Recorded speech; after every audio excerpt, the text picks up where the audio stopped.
प्रशांत त्रिवेदी जी।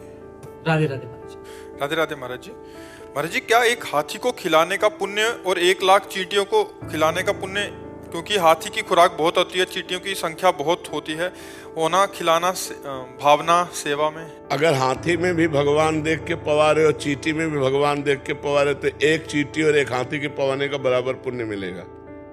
और भगवान नहीं देख के हाथी देख रहे हो, चींटी देख रहे हो तो भेद तो हो ही जाएगा। कोई पुण्य में फिर बेवकूफी थोड़ी है। चींटी तो एक दाना से तृप्त हो जाएगी, उसके लिए 1 कुंतल भोजन चाहिए। दोनों में भगवान देखकर यदि दे रहे हो कि हाथी में भी वही भगवान है और चींटी में वही भगवान, तो पुण्य बराबर।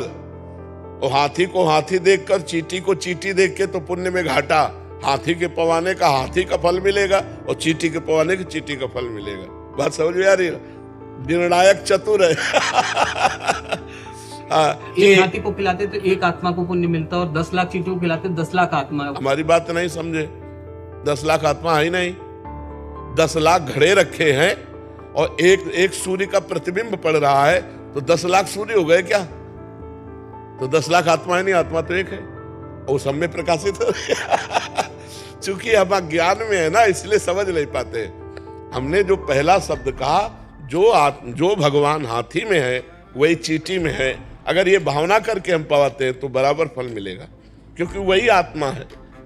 आत्मा 10-20 नहीं है, आत्मा 10 लाख नहीं है, आत्मा एक है।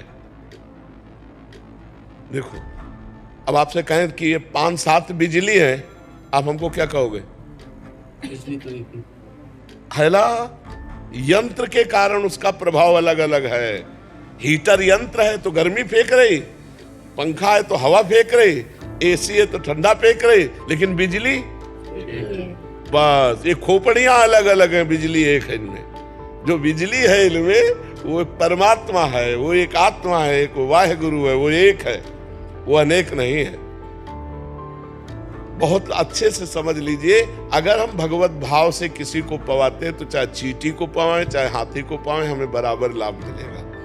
और चींटी को चींटी मान करके और हाथी को हाथी मान करके, तो फिर एक हाथी पवाओ और 2-4 अरब चींटी पवाओ, तो शायद समानता की बात जो सोची जाए। क्योंकि परिणाम है ना, वो 1 कुंतल में छकेगा और 1 किलो में लाखों हो जाएंगी, नहीं हो जाएंगी। और अगर एक चींटी में आत्म तत्व भगवान को देखकर, एक हाथी में देखकर, तो बराबर फल मिलेगा। वो तुम देख के क्या पवाते हो तुम्हारा विषय है। समझ गए? मन बहुत चंचल है, इधर उधर बार बार चला जाता है। हमेशा आपकी कृपा से नाम जप होती रहती है, पर फिर भी इधर उधर भटक जाता है। हाँ, कोई भटकने दो, उससे कोई फर्क नहीं पड़ता।